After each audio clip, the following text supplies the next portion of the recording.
Take a look right here.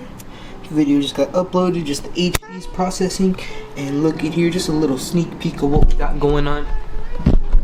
We got a little Discord server building on right here. I got a homie helping me, and you know, I was thinking, you know, because YouTube be cracking down on us WeTubers and shit with the whole notifications and shit. So, you know, I just thought, you know, it'd be smart to make a Discord. Welcome back to the fucking channel, guys. The channel where we smoke, fucking talk shit, tell stories, review shit. And today we're gonna be doing another story by the teller, guys. And this is gonna be a new one, no revamped one. This story by the teller. I posted on my Instagram last night. If you guys, I think it was last night, that I'm gonna be doing this story by the teller. It's gonna be paranormal activities and UFO sightings. Hold up a nice joint for the fucking story by the teller. So, first story with the paranormal shit, alright? So, my first paranormal experience, I want to say I was very young. I was 3 years old, and you guys are saying like, damn bro, you remember this shit since you were 3? Yes bro, my memory's kind of like on point, but not like too on point. Like, I just remember a lot of shit, but I don't have like photographic memory. I was around 3 years old. Before I turned 3, my grandma had passed away. My mom's mom, she'd passed away. And I really don't have a lot of memory of her. I only have one memory of her. Well, I technically have two, but the second memory is this story. If you guys don't know already, my birthday is on Christmas, 25th of December. She had given me a cake on my birthday. It wasn't on Christmas. It was on my supposed birthday, because I was supposed to be born on the 6th of January, on the day of the Three Kings. I was born early, so I ended up being born on Christmas. I just remember I was probably like 2, or I was probably like 1 at the time. I remember just like they were sitting me in my like chair, where I had like the tray to like eat food, you know, like those baby chairs. I don't know what they're called. They had brought me like a little ice cream cake, and I was like, oh shit, like this shit's gonna be bomb. And my grandpa, rest in peace, and my grandma, they were singing happy birthday to me, and I was just like, you know, little ass kid, just like, thank you. And I just remember shoving my face into the cake, and they took a picture of me, and I still have the picture. I don't know where it is though, but there's a picture of me just with cake all over my face. A quick side story though, a few years later, like literally like years later, when my cousin was born, when he was like a couple years old, on his birthday, he took the exact same picture, cake all over his face and stuff, and I just think it's pretty crazy how it's like it came back full circle. So that's the only memory I have of her. And so after my grandma had passed, I remember going to the open casket. I remember my mom being really sad. I remember everyone being really sad, but I was like 3 years old. I didn't know the concept of death yet. So I saw my grandma in her casket, and I thought she was just sleeping. I thought this was a whole staged thing. I didn't think that I was at a funeral. You know, I'm sitting there throughout the whole funeral, and each of us are taking turns going up to the casket and, you know, saying our last goodbyes. I'm not noticing any. You guys gotta remember, I'm 3 years old. I'm probably barely 3. I go up to the casket, and I remember giving her a kiss. Because my mom told me, she was like, give her a kiss, she's resting now. And I asked her, I was like, why is my grandma sleeping? Like, and then my mom told me she's resting now, she's asleep. And I was just like, okay. So I gave her a kiss, because I was like, hope you sleep well. You know, that was just me thinking, because I didn't know. And so, you know, the whole open casket closes, we go home. I believe like a week later, I'm in my house, I'm fucking in my mom's room, watching fucking SpongeBob on Nickelodeon, just, you know, living my best life. And then I look, like I hear footsteps coming into the room, like behind me, because the door's right behind me. I'm looking at the TV, the bed's like, my back is sitting up against the bed. I'm not even on the bed, I'm sitting on the floor. My back is like sitting up against the bed. I'm looking at the TV, the door is like behind me on my right side. And then I hear footsteps, and I look, and I see my grandma walk in, and she has like, you know, curly hair, she's wearing her glasses, you know, she's a short Mexican woman. Oh, sorry, not Mexican, Salvadorian. But I'm half Mexican, so I mean, like, you know, it gets confusing around here. So I remember I'm there, she walks in, and she, you know, sits on the bed, like watching TV with me, and I'm just like, hi grandma, like, you know, just chilling, you know, like, because I really liked my grandma when I was young. Like, even though I was like 2 when she passed away, like, I loved her. Like, she was so fucking cool. Like, I wish I got to know her more. I'm sitting there and she's looking at me, she's like, come on, let's go play outside. And so I remember I'm running around the house, my mom's in the kitchen, you know, she's doing laundry because we have the fucking machines there. And so, you know, she's doing laundry, I'm running around the house and shit. My mom's like, I'm pretty sure she told me not to run in the house. I remember I'm playing outside with my grandma, I'm in the backyard, I'm in her garden, you know, I'm running around the grapefruit tree, you know, I'm just running around the backyard. I run back inside, I run past my mom, and then I go into my room, SpongeBob is still playing. I sit back down, and then I just remember my grandma hugging me and telling me goodbye. I remember her saying goodbye and her leaving the room, and I remember walking outside because I had to go tell her something. I forgot. I just like, wait, grandma, like, I just had to go tell her something. I remember walking into my grandpa's room and then walking into the living room, walking outside, walking into the kitchen, walking into the backyard, and I just like, I just couldn't find her. Years later, probably like a couple years ago, I told my mom this story, and I'm sorry, mom, putting you on blast. I'm so sorry, you're probably gonna smack the fuck out of me if you ever see this video. Tell me you don't really watch my videos, but like any other kid living in LA, like 70s, 80s, tend to experiment with some drugs, you know? Tend to have a little fun. And I'm not saying this to like views, you know? Like, I'm saying it because it's like the storyline.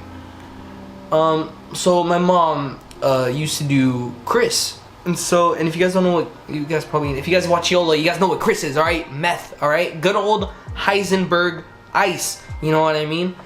Blueberry Jolly Rancher, blue raspberry pop rock candies, okay? You know what I mean? When I was growing up, she was never doing drugs. If anything, she just smoked weed. She just smoked her weed, you know, raising me. I didn't find out, so I was smoking weed, that she was smoking weed. It was a whole thing. When my grandma had died, she was, you know, having the urge to go and buy some Chris, and I'm not judging her, and I'm not judging her. I feel like it can happen to anyone if you have a history of I don't want to say drug addiction, but I guess if you have it, I don't want to say addiction because the way she told me, it wasn't really like, she just did it for a certain amount of time. It's such a dangerous path, and I remember she told me that she was thinking about go buying some. She saw me just running around the house, just laughing. That same day I saw my grandma, while she was doing laundry. Now we're going on to her side of the story, okay? And she sees me running outside, just running around on the playground. She thinks she's just, you know, seeing me be a little kid, you know? I run back inside, and she said when I passed her, she had felt something go through her, like an energy, something. She felt something go through her, and that when she felt it, that it was like a warm, loving sensation, like if she was being hugged, and that she couldn't explain it. After she felt that, she saw rose petals leading to the room that I was in. After I ran back in the house and got back to watching SpongeBob, you know, there's my grandma. Like, my grandma was there. My grandma was there, and I know she was there because I saw her. I saw her, and my mom said that exact day she saw rose petals leading to the exact same room I was in watching SpongeBob. I feel like it's just fucking crazy. I feel like the world we live in is crazy. I feel like there's a lot more shit in this world that we don't know, and I feel like at the same time we just gotta keep it that way because we can also tap into some bad shit, and I'm not about that. We all about that good energy and that good vibes here.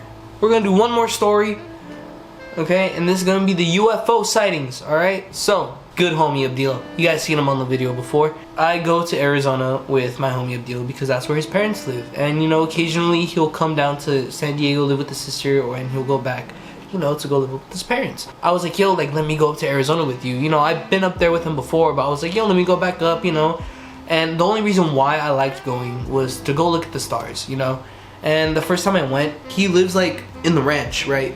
He lives, like, no buildings, no city lights, no, like, very small town, and it's like closer to New Mexico, right? It's like one of those places where it's like it takes you like a good 30 minutes to get to a Walmart. When you look up at the sky, you could see the whole nebula cloud, and it's just amazing. Like, I'll put pictures up, but pictures just don't do it justice. Like, you have to be outside, you have to actually be out in the shit, in the wild, just looking up at the sky. This time I went, I brought 2 pre-rolls with me. I brought a pen, Or no, I think I brought one pre-roll with me, and I brought a pen, and I was staying out there for 3 weeks. And I remember every night we would go outside, you know, just hit the pen and shit, and then on the last day we smoked the pre-roll.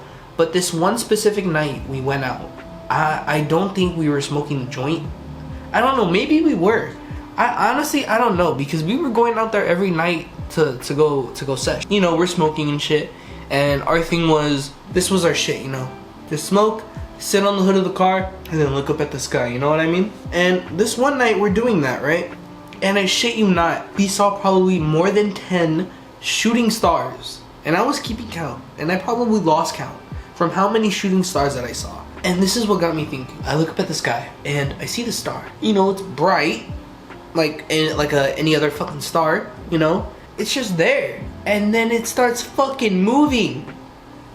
Like a satellite. Like, okay, so where he also lives, I think it's like 8:43 or 8:30 p.m. every night, you could see the satellite passing through, and that's a satellite that orbits. Same location, same time. I knew for a fact that it was not a fucking satellite because it was not constantly moving. Like, if it was a satellite, it would have been moving from point A to point B constantly. You know, it would not have been stopping, but this star was just, it was there, and then it started moving very, like, in a straight line, and I shit you not, dude.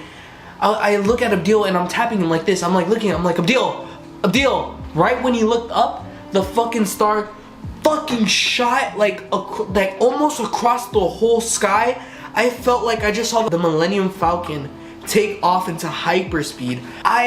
We saw it, and I felt like it lit up our entire face, like in the movies or some shit. And on top of that, we were seeing so many other shooting stars, and then I started thinking to myself, how many of those were actually shooting stars, and how many of those were actually aliens?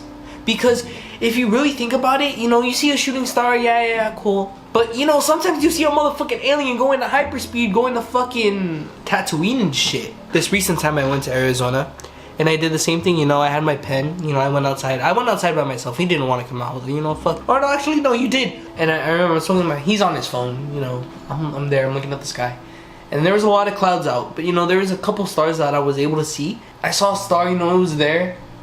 And then it just started, like, you know, it was here, and then it just started rising. It started rising, and then it started rising, and then it just, like, dropped. And it started rising, and then it started rising, and then it dropped again. And another star over here was just like, it's like it was going lower and lower and lower, and it got lower, and then it stopped. I know it wasn't us moving, because at my old house, I was able to go onto the roof. And, you know, sometimes, you know, when you look up at the sky for a very, very long time, you could actually see the stars move because, you know, the earth is rotating. Anyways, thank you for watching the video. Story by the Teller, paranormal, UFO shit. Ugh, sorry, I'm very congested. I have allergies. Anyways, hope you guys enjoyed it. Turn on post notifications, subscribe if you're new. And yeah, I'm trying to grind on this channel, trying to post hella videos, trying to, you know, trying to make this year my year, trying to make this year my bitch. You know what I mean? That's gonna be it for this video. Hope you guys have a good day, night, or whenever you guys are watching this. Peace out.